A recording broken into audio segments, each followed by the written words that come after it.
કે અમારા ધારાસભ્ય માનનીય મુખ્યમંત્રી છે, અમારા સંસદ સભ્ય માનનીય ગૃહમંત્રી છે, પણ તમે આ પરિસ્થિતિ જોઈ શકો છો અત્યારે અમે કઈ પરિસ્થિતિમાં.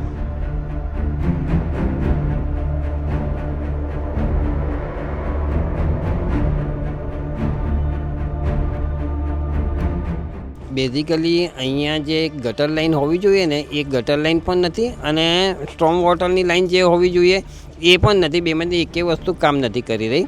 મને આ સોસાયટીમાં 10 વર્ષ થયા. વી વર ટુ હેપી કે સ્પોર્ટ્સ કોમ્પ્લેક્સ બનાવી રહી છે સરકાર, કોમનવેલ્થની તૈયારી કરી રહી છે, પણ આવી રીતે આપણે કોમનવેલ્થની તૈયારી કરીશું?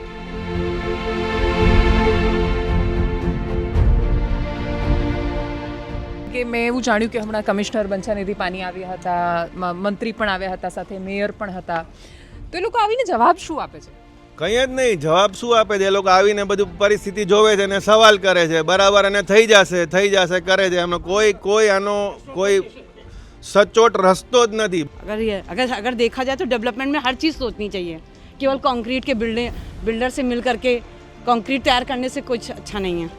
પ્રોપર્ટી ટેક્સ તો એકદમ ખૂબ ટેક્સ ભરીએ છીએ. આ બધા 2-2 કરોડના બંગલા છે, તમે પરિસ્થિતિ જોઈ શકો છો. પ્રોપર્ટી ટેક્સ ભરીએ છીએ, રેગ્યુલર વોટ બી કરીએ છીએ.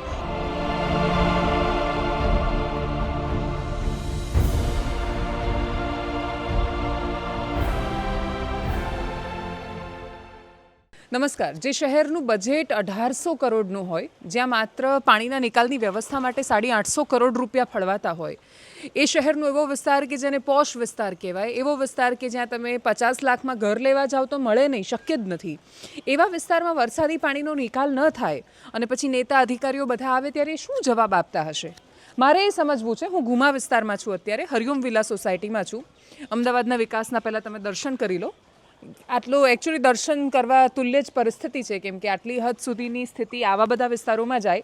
એક બીજી બહુ મહત્ત્વની જાણકારી પણ તમારા સુધી પહોંચાડવી છે કે હું જે સોસાયટીમાં છું, જે વિસ્તારમાં છું, ત્યાંના ધારાસભ્ય આ રાજ્યના મુખ્યમંત્રી છે અને ત્યાંના સંસદ સભ્ય આ દેશના ગૃહમંત્રી છે.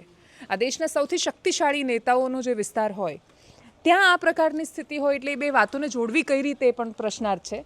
મારે સોસાયટીના રહીશો પાસેથી, લોકો પાસેથી એ સમજવું છે કે ફેસ કેવી રીતે કરે છે અધિકારીઓ અને નેતાઓ જ્યારે આવે છે એમને, ત્યારે શું જવાબ આપે? શું નામ તમારું? મારું નામ પિયુષ છે, પિયુષ ભાયાણી.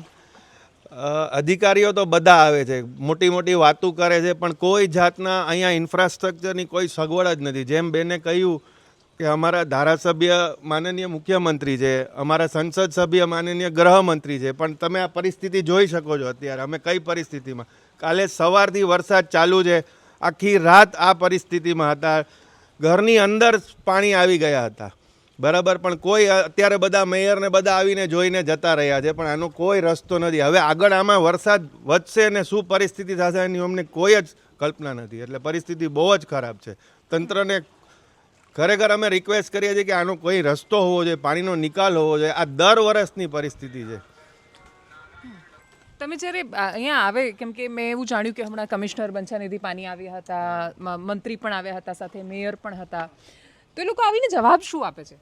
કંઈ જ નહીં, જવાબ શું આપે છે? એ લોકો આવીને બધું પરિસ્થિતિ જોવે છે અને સવાલ કરે છે, બરાબર, અને થઈ જશે કરે છે. એમનો કોઈ આનો કોઈ સચોટ રસ્તો જ નથી. બધા આવી અને મીડિયાની ટીમ આવે છે અને ફોટા લઈ જાય છે, વિડીયો લઈ જાય છે અને બસ બધા બ્રોડકાસ્ટ કરે છે. બાકી આનો કોઈ એકચ્યુઅલ નિકાલ જ નથી. એટલે પરિસ્થિતિ ખૂબ જ ખરાબ છે, ખૂબ જ. નહીં, એટલે આ વધારે ચિંતાજનક સ્થિતિ છે, કેમ કે મીડિયાના લોકો જઈને ગ્રાઉન્ડ ઝીરો પર રિપોર્ટિંગ કરે એટલે એ આવે, પૂછે અને જાય અને બતાવે, ત્યાં એમની ભૂમિકા પૂરી થાય છે.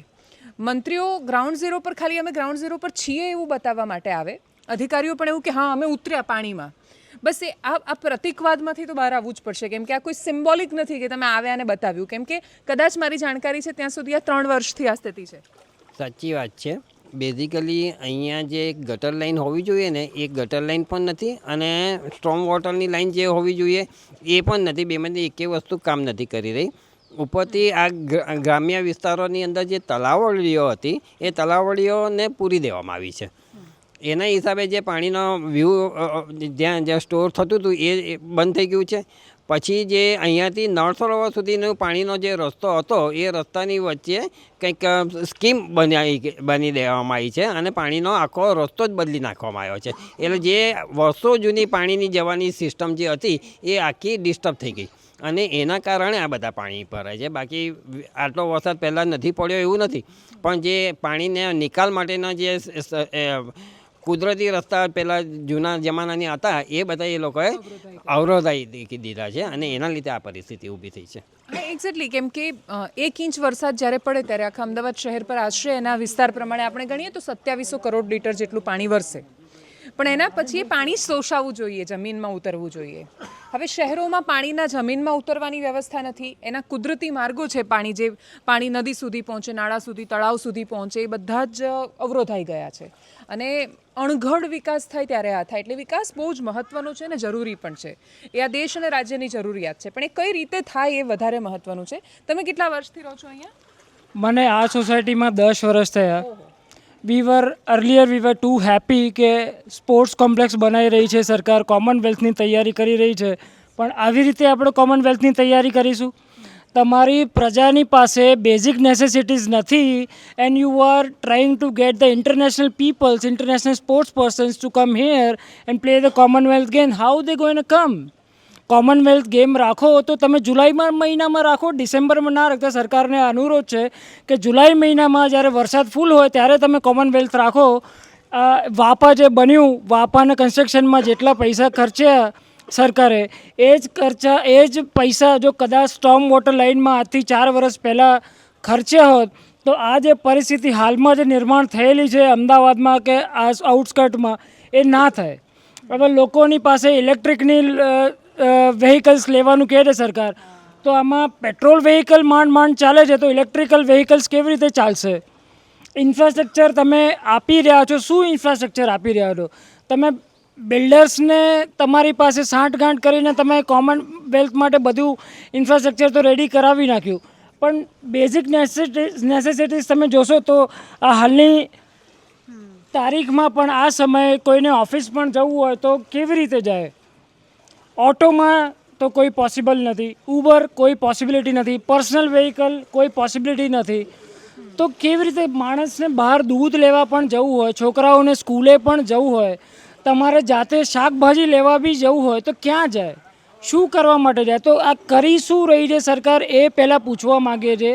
નો ડાઉટ મીડિયામાં બધું જ સરકાર કરી રહી છે, આવીને ફોટા પણ પડાવી જશે, ટ્રેક્ટર લઈને આવશે, બુલડોઝર લઈને આવશે, જોઈને ચેક કરીને જશે, પણ એના પછી શું? આ વસ્તુ મેડમ આજની નથી, છેલ્લા 5 વર્ષથી અમે અનુરોધ કરીએ છીએ અને આ જ સ્થિતિ સવારે આવે, રાત્રે આવે, આવીને ફોટા પડાવે, જોવે, ઓકે કામ ચાલુ છે એટલું કહીને જતી રહે. But still we are on the same stage. So I don't know what they going to do. और ये सोसाइटी के इधर पीछे पार्क था, वो पॉन्ड था, वो भी बंद कर दिया. अच्छा, तालाब बंद करके वो बिल्डर को बेच करके उस पर फ्लैट बन रहे हैं, तो ये भी बहुत गलत है. तो सोसाइटी जैसे डेवलप होती है तो उसके लिए कहाँ वाटर जाएगा, हाँ, रेन वाटर कहाँ जाएगा, ये सबका भी होना चाहिए अरेंजमेंट. तो ये ज़रूरी है.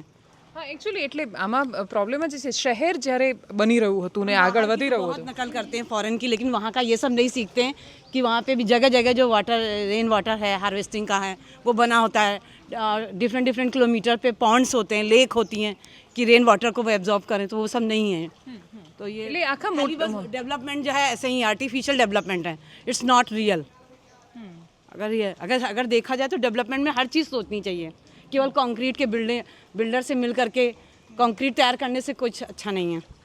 હા, એક્ઝેક્ટલી, એટલે ગગનચુંબી ઇમારતો બનાવવાથી માત્ર વિકાસ નથી થઈ જતો.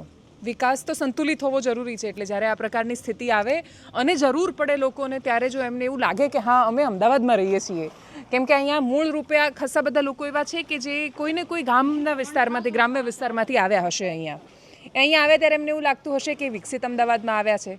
આજે એમને શું ફીલ થઈ રહ્યું છે? તમે કેટલા વર્ષથી છો અહીંયા? 15 વર્ષથી. 15 વર્ષથી.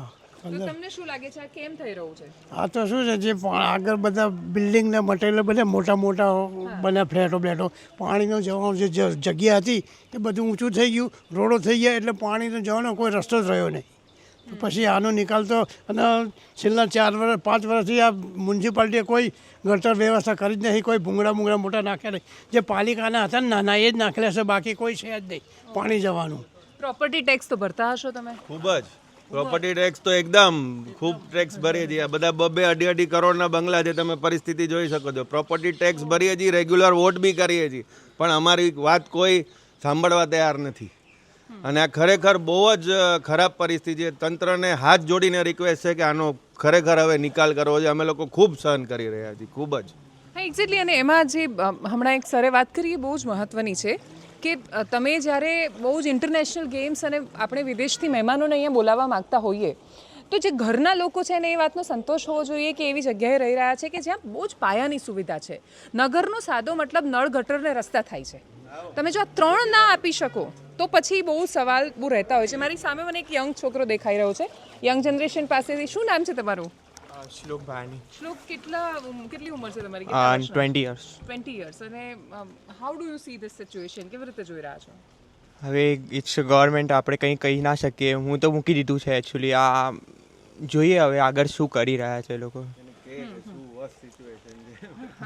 જે છે તમે જોઈ શકો છો. અને શું અપેક્ષા? બસ જલ્દી કામ થઈ જાય ફટાફટ અને ડેલી લાઈફમાં ચાલુ થઈ જાય, ડેલી રૂટીન ચાલુ થઈ જાય. યંગ જનરેશન મોટા ભાગે મને એવું લાગે છે કે જ્યાં સુધી માથા પર પાણી ના આવે ત્યાં સુધી એ લોકો બોલતા નથી, પણ એ લોકો જ્યારે બોલે ત્યારે શું કરે છે આપણે ઓલરેડી અત્યારે જોઈ રહ્યા છીએ. એટલે આ સ્થિતિમાં અહીંયા ગ્રાઉન્ડ ઝીરો પર આવ્યા પછી હું હરિકૃપા વિલોમાં, હરિઓમ વિલા બંગલોઝમાં છું, ગુમા વિસ્તારમાં. અપેક્ષા મારી માત્ર એટલી છે કે ફરીથી વરસાદ તો આવવાનો જ છે, સિઝન છે તો. એટલે ઓગસ્ટમાં ફરીથી વરસાદ આવે અથવા જ્યારે આપણે નેક્સ્ટ યર આ પ્રકારની વાત કરીએ, બહુ મહત્ત્વનું વર્ષ છે આવનારું. ગુજરાતમાં ચૂંટણીનું વર્ષ પણ છે. બહુ જ બધા સંદર્ભે જોઈએ તો આવતા વર્ષે જ્યારે વરસાદ પડે ત્યારે અહીંયાના લોકોને એવું લાગવું જોઈએ કે એ 3 વર્ષથી જે ગળા ઘસી રહ્યા છે એની કોઈક અસર થઈ, બોલવાથી કંઈક ફરક પડ્યો. કેમ કે જે દિવસે માણસને એવું લાગશે ને કે એના બોલવાથી કંઈ ફરક નથી પડતો ત્યારે એનો ભરોસો તૂટી જશે વ્યવસ્થા પરથી. તો હવે સરકાર પર આધાર છે આખી આ વાતનો, મદાર એમના પર છે કે અહીંયા આવ્યા પછી તમે સરસ ફોટો પાડીને ગયા, થોડા સમય પછી કમિશનર અહીંયા આવ્યા હતા અને મેયર આવ્યા હતા, એવી રીલ પણ અપલોડ થઈ જશે સોશિયલ મીડિયા પર અને બધા લોકો વાહ પણ કરી દેશે કે વાહ તમે ગ્રાઉન્ડ ઝીરો પર ઉતર્યા છો. પણ પછી રિયલમાં કોઈ ફરક પડે એવી અપેક્ષા છે આ વિસ્તારના લોકોની. કેમ કે અહીંયા હું આગળ અનેક સોસાયટીમાંથી જોતા આવી છું અને કદાચ અત્યારે તો આ વરસાદ ઓછો ને બંધ થયો પછી આવી છું. ન કરે નારાયણને જો વધારે વરસાદ વરસ્યો હોત તો આ લોકોના ઘરમાં પાણી હોત. એટલે આ સ્થિતિની ગંભીરતાને સમજે. કરોડોના બંગલો બન્યા છે, કરોડોના ખર્ચે આપણે વિકાસ કરી રહ્યા છીએ. અમદાવાદના એસજી હાઈવે પર જાઓ, સ્કાયલાઇન જોઈને લાગશે કે કેટલું સરસ આપણું શહેર બની રહ્યું છે. એ સુંદર જ છે, પણ માત્ર કોન્ક્રીટની ઇમારતો ઊભી કરવાથી વિકાસ નથી થતો. એ વાત સરકાર યાદ રાખે એવી અપેક્ષા. નમસ્કાર.